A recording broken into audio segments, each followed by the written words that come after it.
Take your clothes off. Rin blinked. What?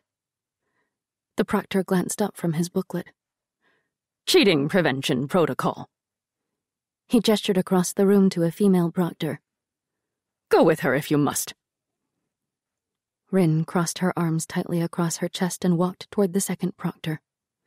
She was led behind a screen, patted thoroughly to make sure she hadn't packed test materials up any orifices, and then handed a formless blue sack. Put this on, said the proctor. Is this really necessary? Rin's teeth chattered as she stripped. The exam smock was too large for her. The sleeves draped over her hands so that she had to roll them up several times. Yes. The proctor motioned for her to sit down on a bench. Last year, 12 students were caught with papers sewn into the linings of their shirts. We take precautions. Open your mouth. Rin obliged. The proctor prodded her tongue with a slim rod. No discoloration. That's good. Eyes wide open. Why would anyone drug themselves before a test? Rin asked as the proctor stretched her eyelids. The proctor didn't respond. Satisfied, she waved Rin down the hallway where other prospective students waited in a straggly line. Their hands were empty, faces uniformly tight with anxiety. They had brought no materials to the test. Pens could be hollowed out to contain scrolls with answers written on them. Hands out where we can see them, ordered the male proctor, walking to the front of the line. Sleeves must remain rolled up past the elbow. From this point forward, you do not speak to one another. If you have to urinate, raise your hand. We have a bucket in the back of the room. What if I have to shit? A boy asked. The proctor gave him a long look.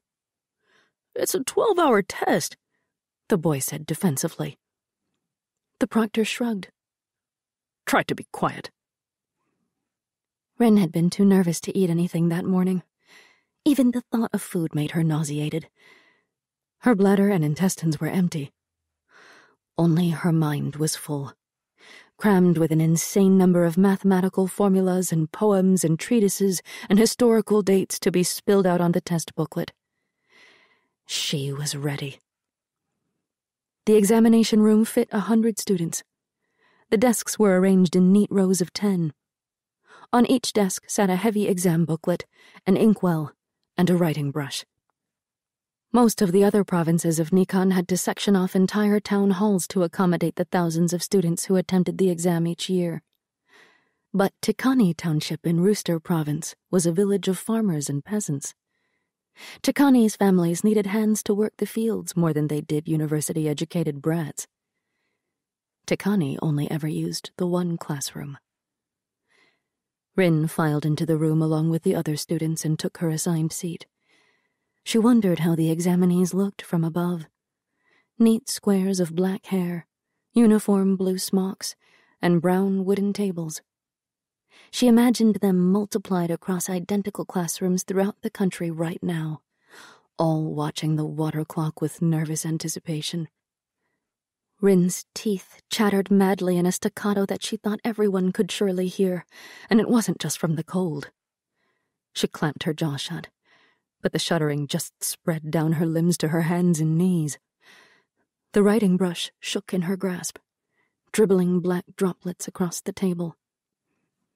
She tightened her grip and wrote her full name across the booklet's cover page.